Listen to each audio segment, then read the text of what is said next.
Okay, it's day 173. This is part 2. I'm at the place here at the Central Islip School, and this is the playground that recently was put in. And here is the wooded area, which I believe the 4 young men were killed, 18 to 20 years old. The police, this was Wednesday night, the police yesterday, Thursday, had a press conference and said this is an MS-13 gang killing. I went to the church, as you saw earlier today. I talked to all the people there, about 20 different people, and none of them knew the victims. So that immediately leads me to believe that it's not a local gang killing. Normally in a territorial gang situation, people know one side or the other. People all going to a memorial service will know the victims.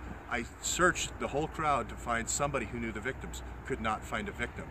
Normally there's a territory situation, Bloods, Crips types of things, and people go to one side or the other.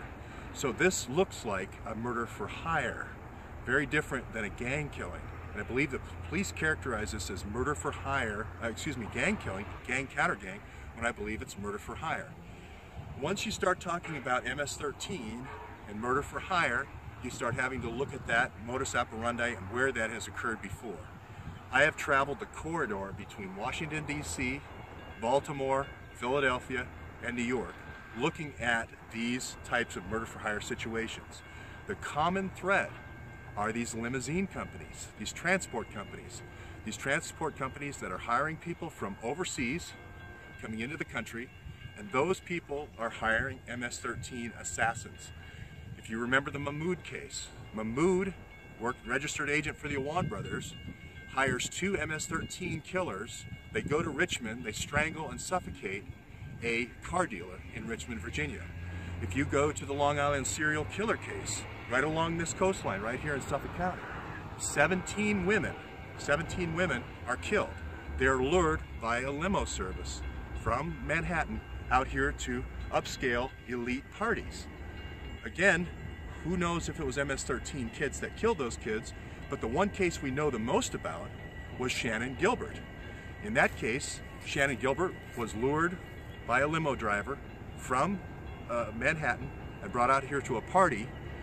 She is the one who called 911, who had a 23-minute phone call from 911, never released, saying, "They're killing me."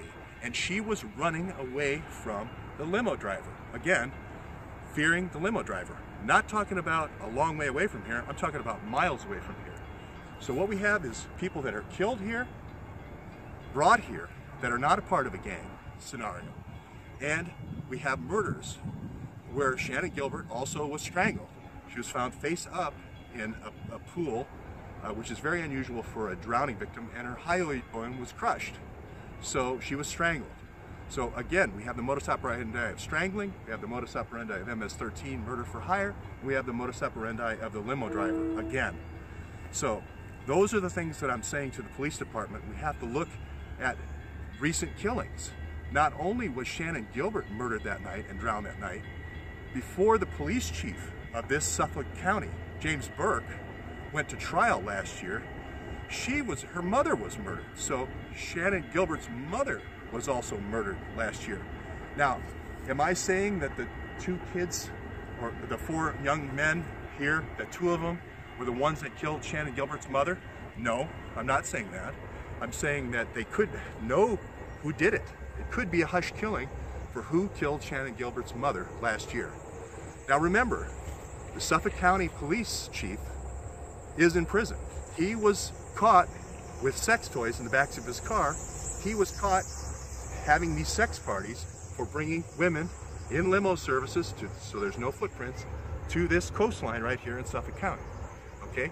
The doctor, when Shannon Gilbert is running, making that 21-minute run for her life, which still is not published, she loses her jean shorts in Dr. Hackett's backyard.